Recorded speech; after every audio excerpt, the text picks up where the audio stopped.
Well, welcome back. This is my seventh and next to last video that I'm going to be sharing with you, the voters of Fairmont.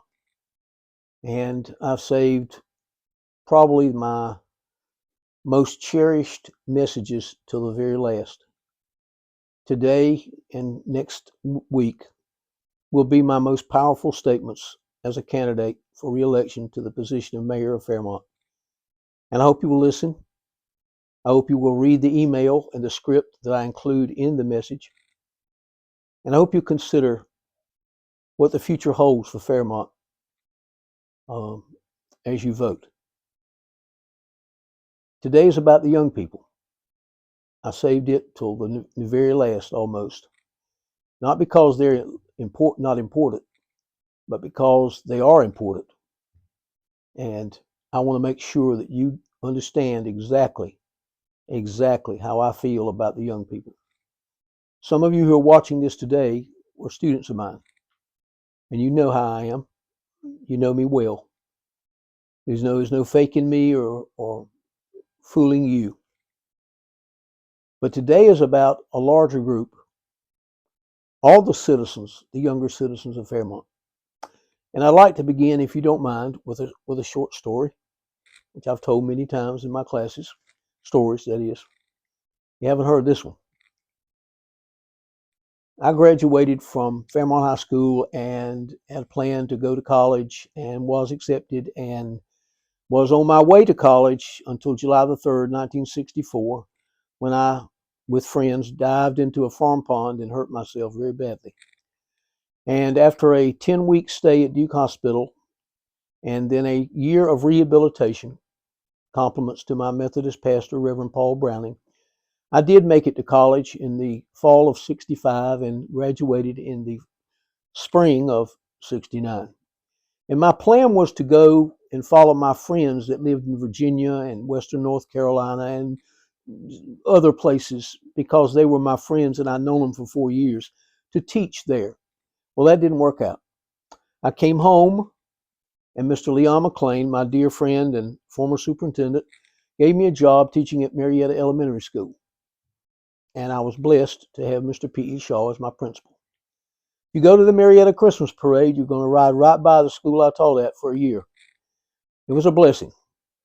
But I had a further blessing coming the next year, because at the end of that year, Mr. McLean moved me to Fairmont High School, the campus where the middle school is now.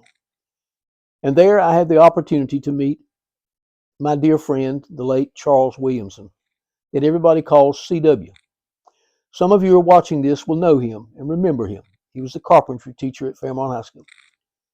I also was blessed to inherit in homeroom and in some of my classes a wonderful array of young students, 14-year-old students, who are today 69, grandparents, many cases, maybe even great-grandparents, cherished friends of mine, members of my family, and they will be until I die.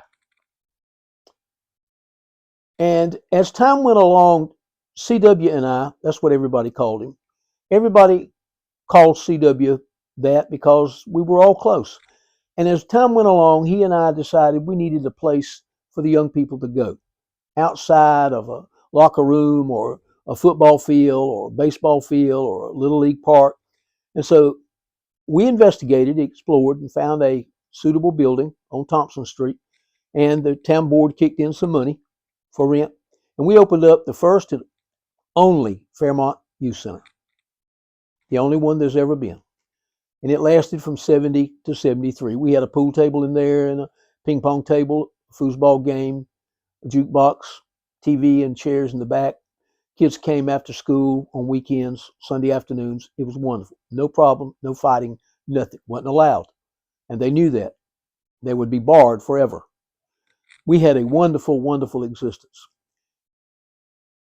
Before school got out in 1973, I was offered the position of summer recreation director, which was a position that lasted from the day that school got out for summer till the day school started back, 10 weeks. And I thought long and hard about this, because by doing this, I would have to forfeit my time with the youth center. And then I looked at it as a holistic solution. more people, a larger group, adults, tennis, things that we couldn't do in the youth center. And reluctantly, I took the position for 10 years. At the end of those 10 years, in 1982, Kirk Nobles, my dear friend, powerlifter and bodybuilder, was teaching a course in weightlifting in the gym, in that classroom down the hall from the lobby. And he suggested to me that we open up a gym in Fairmont. So we looked around and found us a building at the south end of Main Street before you get to Iona Street. Glass front, you know the building. It's a church now. And we opened it up. Let's Get Physical Fitness Center, August of '82. And it was well received and very popular. And we were in business for 8 years. In 1990, Kurt went his way. He had another gig, I'll say, that he wanted to take up. And so I went back to doing what I had done for years. I taught school. I had been elected to the town board. But the one thing that was missing in my life was the fact that I had given up the youth center. And there was no going back, no building, no kids, no money. And so I went on with my life, and CW went on with his life, and my children, my kids went on with their lives. And they grew up, and I continued to teach and completed my 30 years at Fairmont, went to Dillon for 7 years, Lakeview for 3 more. And then, lo and behold, in 2005, I was elected mayor. And I served 4 years and was reelected in 2009. And during the next year, I held a youth summit in the newly opened Heritage Center. And it was 145 people who showed up. 35 of them were children, or young people. And they all said the same thing when we had the open mic portion. We need a youth center. We need a place for ourselves, for us, to enjoy ourselves.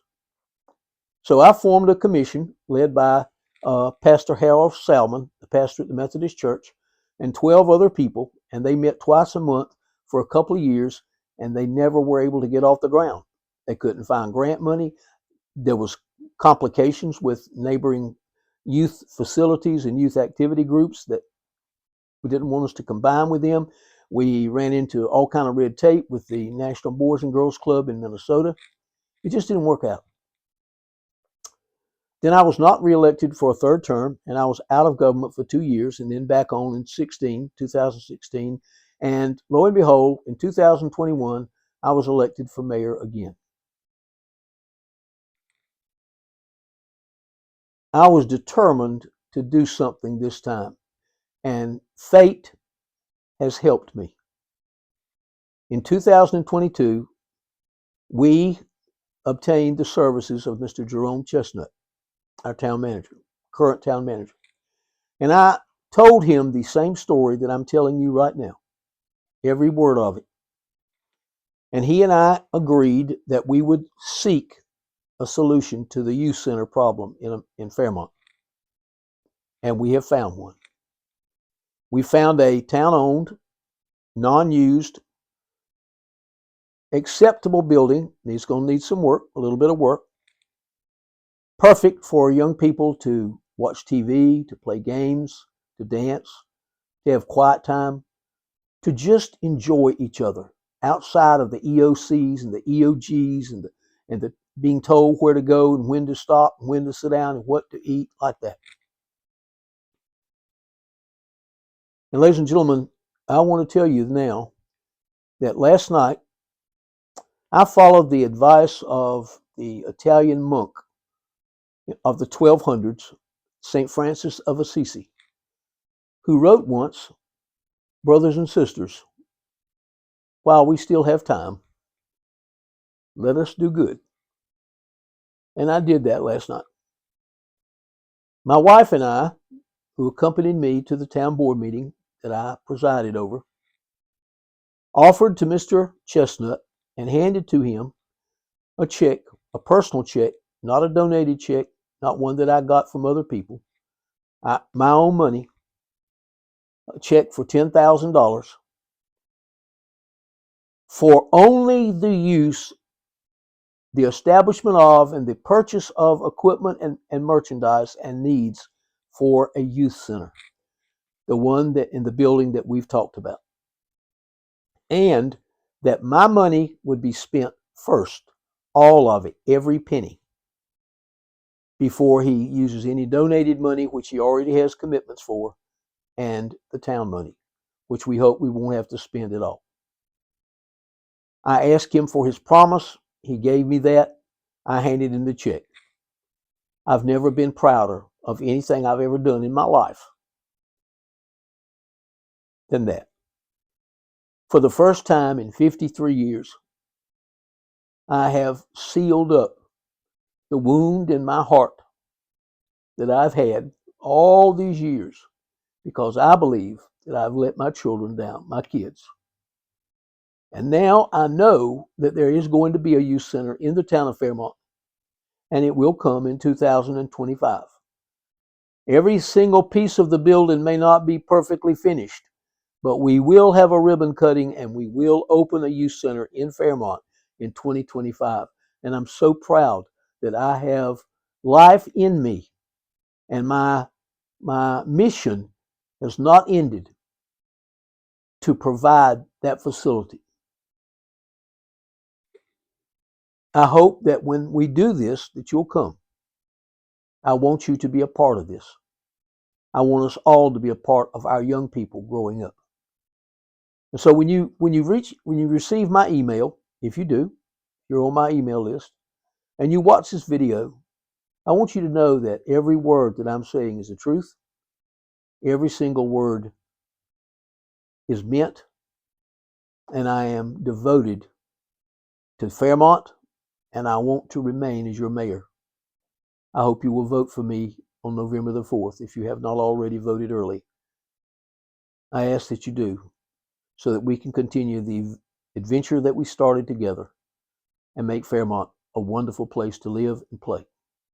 Thank you for listening, and I'll be back one more week, next week, with a message from my heart.